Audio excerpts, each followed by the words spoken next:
जो हमारे कारसेवकों को बराबर गोली वर्षा किया हो, उसके उसके उसके लड़के की बात किया जाए, उनके पिता मुलायम सिंह यादव की बात किया जाए। हमने बाबरी ढांचा ढहा है, हमारे पास बाबरी ईंट भी है, हम दिखाना चाहते हैं। हम कहते मंदिर है, हम तो 5000 साल से हमारे मंदिर है, हमारा भव्य मंदिर है, हमारे देवालय, हमारा आराध्य स्थल है। सर, जब वजू खाने में शिवलिंग देखा गया, एक खुशी का माहौल तो था ही, लेकिन जब देखा कि वहां पर किस तरीके से गंदा पानी जा रहा है, गंदगी जा रही है, तो भावुक क्षण भी रहा होगा। क्या चल रहा था उस वक्त आपके दिमाग में? बहुत अपने को आहत महसूस कर धिक्कार अपने को जब देखे कि हमारे देवालय देव को हम 70% और खोल के बोले, ज्ञानवापी के में 75% भूमि पर हमारा अधिकार हो चुका है। कौन कौन सा सर्वे जारी था, चालू था, तो मुस्लिम पक्ष की तरफ से कोशिश की गई, जो प्रमाण मिले थे उनको छुपाने गई नहीं। गीली मिट्टी मिली, छेनी हथौड़ा मिला, तो उनका अगर वहां पे मस्जिद थी तो उनके इस व्यवहार को लेकर आप क्या कहना चाहेंगे? देखिए, मुस्लिम समाज के रीत नीति को हम जानते हैं, मानते, पहचानते कि वो धोखा देने की प्रवृत्ति है। हम आज से नहीं, शुरू से जानते हैं। बार बार वह 7-11 के नाम पर, हमको याद आ रहा है 1936 में जब दीन मोहम्मद ने पहला मुकदमा दायर किया कि संपूर्ण ज्ञानवापी परिसर हमारा है, उस पर हमको नमाज पढ़ने की अनुमति दिया जाए। उसमें पंडित मदन मोहन मालवीय जी काशी विश्वविद्यालय के चांसलर थे। यह मुकदमा अंग्रेजों के जमाने हुआ था और मुस्लिम समाज अंग्रेज, चूंकि उस समय हम लोग का जो है कोर्ट चुनार में हुआ करता था, वहां पर मुकदमा दायर हुआ कि हमको नमाज पढ़ने की अनुमति दी जाए। तो पंडित मदन मोहन मालवीय इसमें 18 गवाह पेश किए, हिंदू गवाह। उन्होंने अंग्रेज कलेक्टर थे, उनसे ये कहा, चूंकि यह मंदिर हिंदुओं से संबंधित है तो हमें भी पक्ष रखने का मौका दिया जाए। अंग्रेज सरकार ने पक्ष रखने का मौका दिया। पंडित मदन मोहन मालवीय जी ने 18 गवाह दिए और वह 18 गवाह इतने मजबूत थे कि उन 18 गवाहों के कारण आज तक हमारी जीत हो रही है और आज तक मुस्लिम समाज एक भी मुकदमा जीता नहीं। दूसरा प्रमाण, वो कहते हैं कि यह वह वक्फ की संपत्ति है। वक्फ भी संपत्ति नहीं है, क्योंकि 1936 में वो जो है साबित नहीं कर पाए कि वक्फ की संपत्ति नहीं है, लिहाजा वो मुकदमा खारिज हो गया। वो भाग के हाई कोर्ट गए। हाई कोर्ट में 1944 में फैसला आया कि संपूर्ण भूतल पर जो है हिंदू समाज का कब्जा है, केवल ज्ञानवापी पर मुस्लिम समाज का कब्जा रहेगा। अगर ये कोर्ट की फैसले की बात बता रहे हैं, हमारे पास कापी है, हम अभी 2 सेकंड में दिखा सकते हैं। अगर यह ढांचा ढह गया तो मुस्लिम समाज को बनाने का अधिकार नहीं होगा। यह उसी समय पुनः बनाने का अधिकार होगा जब हिंदू समाज सहमति दे। यानी वक्त की प्रॉपर्टी उस समय तक नहीं थी। फिर वो कहते हैं कि 1990 वर्शिप एक्ट होने के कारण यह जो है ज्ञानवापी मस्जिद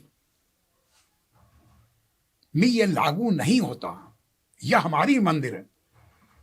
इसलिए हमने उस समय भी कहा सारे चैनल वालों से, मीडिया से, कि यहां पर 1990 वर्शिप एक्ट लागू नहीं होता, क्योंकि 1990 वर्शिप एक्ट की उसमें साफ का 7 उसमें लिखा है कि 31 ग का पॉइंट यह है कि इसकी जो आराध्य स्थल है उसके 100 साल पहले उसका क्या नेचर है, चाहे वो जो है सिख, हिंदू, पारसी या कोई मुसलमान है, 100 साल पहले उसका क्या नेचर था, उसमें पूजा पद्धति क्या होती थी, उसके संस्कार क्या होते थे। तो ये हुआ कि हिंदू, इस यहाँ पर हिंदू संस्कार थे और तो 93 तक व्यास जी उस ज्ञानवापी में पूजा पाठ किया करते थे।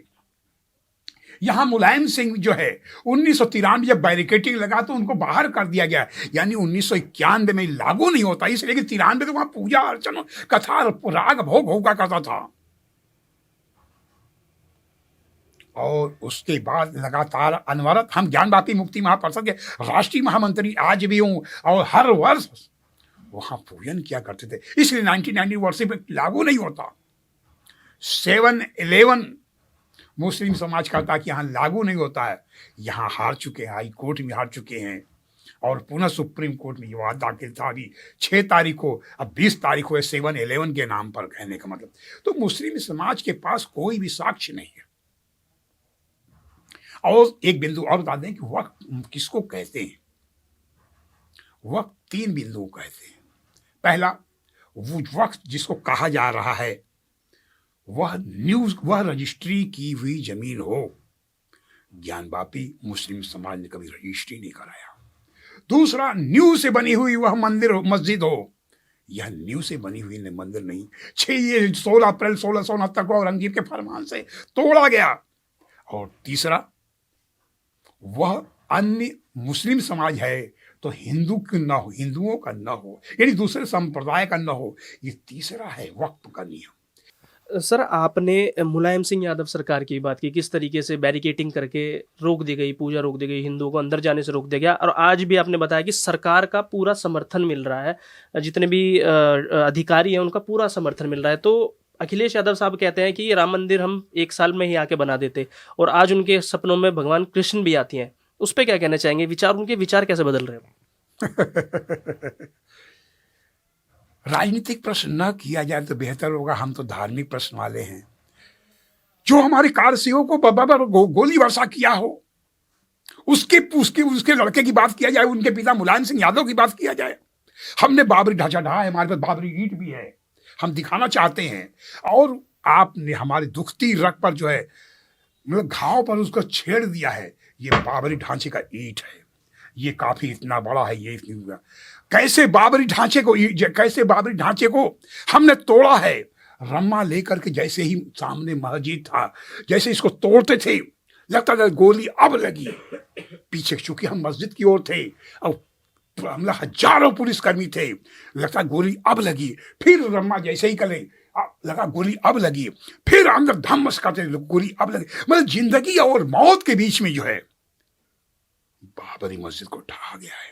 ये शाम को, ये बाद में पता लगा कि माननीय मुलायम सिंह, माननीय जो है कल्याण सिंह जी ने गोली चलाने को मना कर दिया था।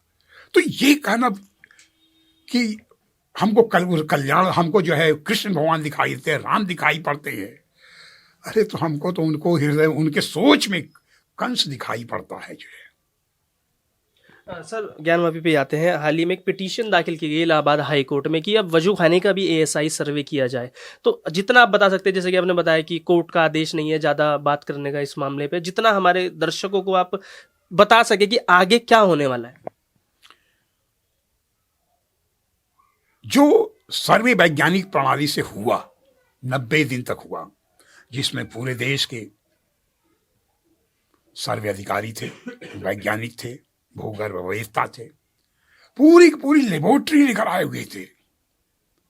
यहां तक कि जो पाषाण शिलाखंड अब मिला तो ये किस काल के हैं, अगर ऊपर गुम्बद है उसका आयु निर्धारण कैसे होता है, आदमी निर्धारण किए। चूंकि उस गुम्बद का कोई न्यू नहीं है, यह हमारे मंदिर की दीवालों पर ही टिकाया गया है। जो दीवालों पर टिकाया गया तो वह दीवाल किसकी है? मंदिर की है। मंदिर का है तो मंदिर की उस दीवाल की आयु कितनी है? यह सब वैज्ञानिकों ने टेस्ट किया, आयु निर्धारण किया, और आयु भी पता लगा है और मालूम भी मुझे है। लेकिन सम्मानीय न्यायालय के अधीन है। और तो और सारी की सारी हमारी पाषाण शिलाखंड कलाकृतियां, हमारा आराध्य स्थल जो कि ध्वंस कर दिया गया। हम सर्वे के दौरान कई बार जाते हैं, हमारे कानों में लगता है कि झंझन करते हुए तलवारों की जो है मुस्लिम जो है अल्लाह अकबर करते हुए हिंदुओं के सर का कत्लेआम कर रही है। 20,000 हिंदू जो है मारे गए। क्या आप सोचते हैं कि ऐसे ही जो मस्जिद बना दिया गया? 3,000 नागा साधु उसमें शहीद हो गए थे, त्रिशूल से करते लड़ते लड़ते। 20,000 हिंदू मारे गए थे उसमें अंग्रेजों के। ये हम नहीं कर रहे, अंग्रेज गजेटियर का है। सारी साक्ष्य, सारे प्रमाण माननीय न्यायालय ने जमा किया है। कहने का मतलब ज्ञानवापी पहली बार ही नहीं टूटा, औरंगजेब ने 5 बार टूटा, 4 बार बना। यानी संघर्षों की निरंतरता यह बताती है कि आस्था का स्रोत क्या है। महमूद गजनवी आया, तोड़ा, गया, फिर पुनः बना। मोहम्मद गौरी आया, पुनः तोड़ा, पुनः बना। जौनपुर का जो है आया, पूना बनाया, शाहजहां ने कबाया, 5वीं बार औरंगजेब जो है।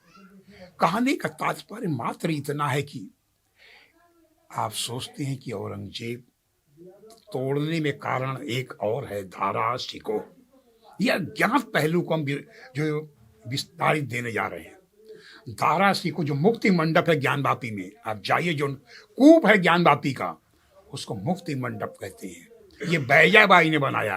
बैजाबाई जेठानी थी अहिल्याबाई की। उसी मुक्ति मंडप में रह करके बैठ करके दारा शिकोह जो कुरान को जो है संस्कृत में लिखा, और संस्कृत जो जितने वेद पुराण थे जो संस्कृत में, उसको कुरान में लिखा, कुरान में लिख करके कई जगह जो भेजा। इस पर औरंगजेब भड़क गया, इसीलिए उसका सर कलम करके सर को जो है शाहजहां के सामने पेश किया। और ज्ञानवापी को ध्वंस करने का एक मुख्य कारण ये भी है, दारा शिकोह के कारण। सर मुस्लिम पक्ष की तरफ से जो दलीलें रखी जाती हैं, असदुद्दीन ओवैसी जैसे नेता हैं, वारिस पठान जैसे नेता हैं, कहते हैं कि वहाँ मस्जिद थी, है और हमेशा रहेगी। और ये तो अभी शुरुआत है कि 30,000 मस्जिदों को टारगेट किया जा रहा है, वो ये आरोप लगा रहे हैं। अगर वो कहते हैं मस्जिद थी तो है, हम कहते हैं मंदिर है, हम तो 5,000 साल से हमारे मंदिर है, हमारा भव्य मंदिर है, हमारा देवालय, हमारा आराध्य स्थल है। आखिर क्या हम बतलाएं? साफ साफ बतला रहे हैं। अगर हमारे आने वाली पीढ़ी हमसे प्रश्न करेगी कि मर्यादा पुरुषोत्तम का जन्म कहां हुआ था, क्या अयोध्या की बाबरी मस्जिद में हुआ था, हम क्या बताते? हम अपने आने वाली पीढ़ी को क्या बताते? इसीलिए हमने अयोध्या के बाबरी ढांचे को ढहा, ताकि उसको कह सकें कि नहीं, मर्यादा पुरुषोत्तम श्री राम का जन्म बाबरी ढांचे में नहीं, अयोध्या में हुआ था। देवाधिदेव महादेव प्रलयंकर शंकर का मूल स्थान आनंदवन कहां था? क्या वाराणसी की ईदगाह, वाराणसी ज्ञानवापी मस्जिद में हुआ था? हम बता पाएंगे अगली पीढ़ी को? हमें साहस है, इसीलिए हमने आंदोलन कर रहे हैं, ताकि हम देश आने वाली पीढ़ी को बता सकें कि देवाधिदेव महादेव प्रलयंकर शंकर काशी पुराधिपति विश्वेश्वर महादेव का आनंदवन काशी है। अगर आने वाली पीढ़ी हमसे यह प्रश्न करेगी कि योगी राज श्री कृष्ण का जन्म क्या मथुरा की ईदगाह में हुआ था, हम क्या बताएंगे?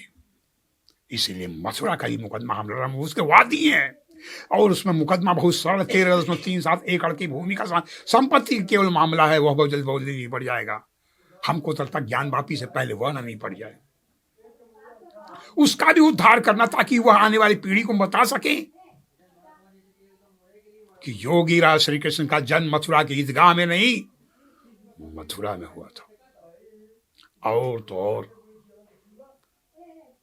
खुल के स्पष्ट कहना चाहते हैं, डिबेटों में जैसा वार्ता हो हमसे होती रहती है, वैसी बोल नहीं पाते।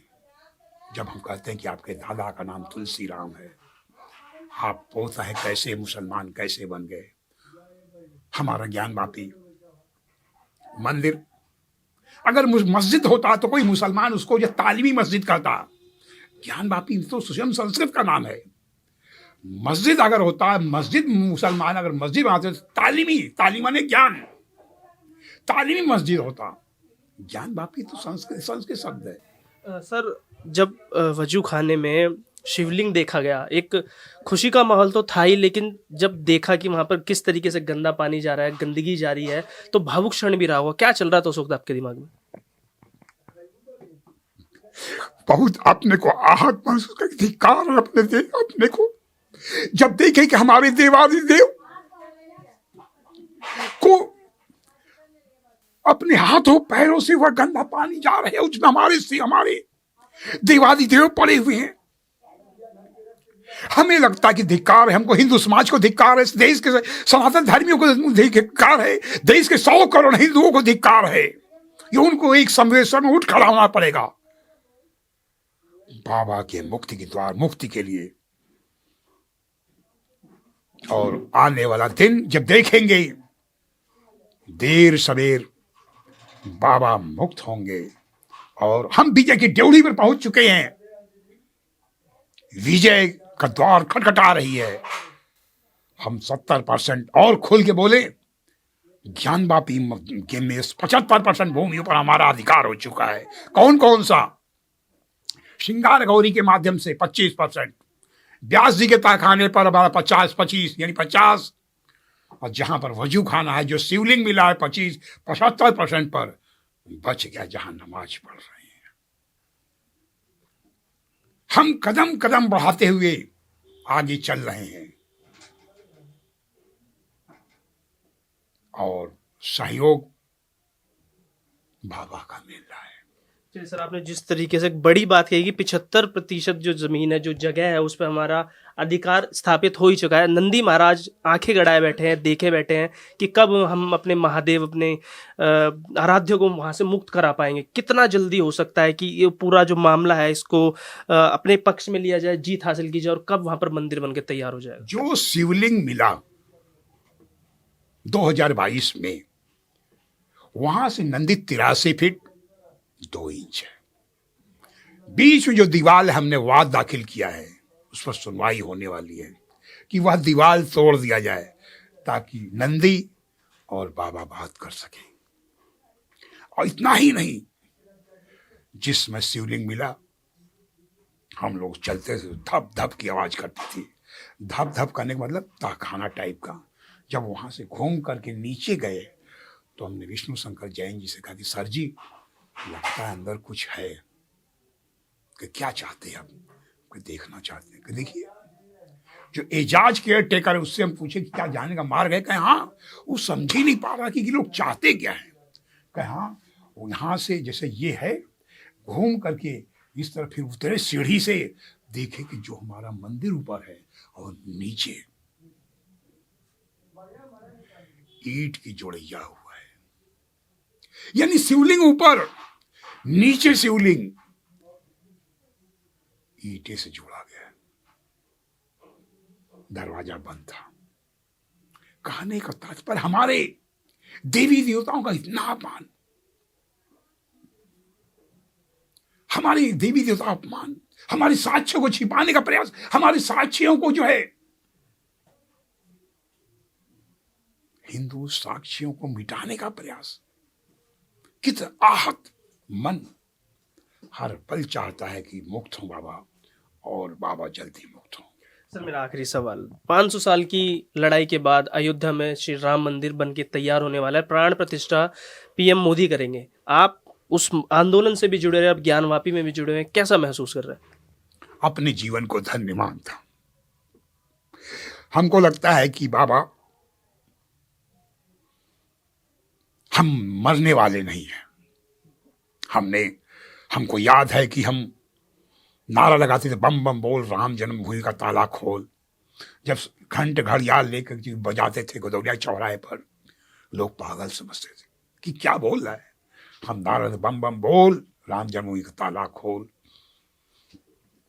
ताला खुला, चरण पादुका हुआ, शिला पूजन हुआ। आज भी हमारे पास शिला पूजन सरपल्ली में फोटो है। वहां बाबरी ढांचा ढाए, वह मुक्त हुआ। इसके बाद ज्ञानवापी आंदोलन, वह देख लिए। जब तक बाबा का उद्धार नहीं हुआ था, मथुरा के वादी हैं, मथुरा का उद्धार होने के बाद ही हम यमराज से कहेंगे अब हमारे प्राण लो, इसके पूर्व नहीं। हम, क्योंकि अयोध्या, मथुरा, विश्वनाथ, ये हिंदू राष्ट्र की एक सीढ़ी है। इन तीनों के बाद हिंदू राष्ट्र प्रखर होकर बनेगा, और उसी कल्पना में हम जीने के एक लालसा प्रबल, हमारी जिज्ञासा है, जिज्ञासा है, मनोकामना है। मां भारती के श्री चरणों में नमन करते हुए अपनी वाणी को विराम देता हूं। चलिए सर, बहुत बहुत धन्यवाद आपका हमारे साथ जुड़ने के लिए। तो सोहनलाल जी थे, जिनसे बात करने के बाद तथ्यों से काफ़ी चीज़ें सामने निकल कर आई हैं, भावुक भी हो गए। और बात यही है कि ज्ञानवापी का जो मुद्दा है, आने वाले वक्त में सुनवाई चल रही है, बहुत जल्दी वहाँ पर भी भगवान हमारे श्री महादेव का निवास होगा और वहाँ पे मंदिर जल्दी बनेगा। चलिए, तो आज की इस वीडियो में बस इतना ही। अगर आपको हमारी वीडियो पसंद आई है तो लाइक, शेयर और चैनल को सब्सक्राइब जरूर करें।